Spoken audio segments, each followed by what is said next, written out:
ఈరోజైతే నేను సెటప్ చేసేసుకుంటున్నా. అంటే పైకి వచ్చాము, పైన ఏం చేస్తారో మీకు ఆల్రెడీ పిల్లలు తెలుసు.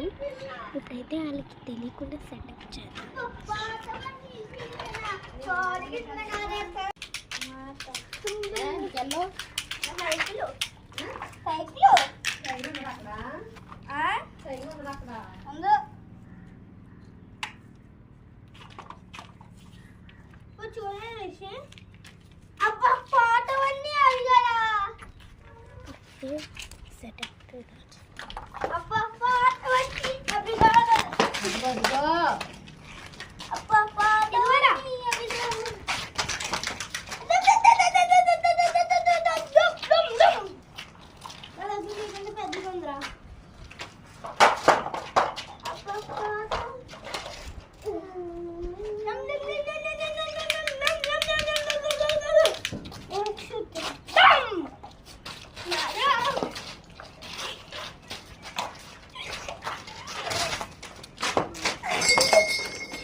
ఫ్రెండ్స్ చూసేసారు కదా, ఇంతలా చేస్తారనమాట పిల్లలు. నేను ఎప్పటికీ ఊహించలేదన్నమాట ఇంతలా చేస్తారని.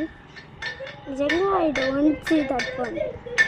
ఇంతలా చేస్తున్నారు వాళ్ళు వెనకాల. నేను వీడియో చేస్తుంటే అలాగా. థ్యాంక్స్.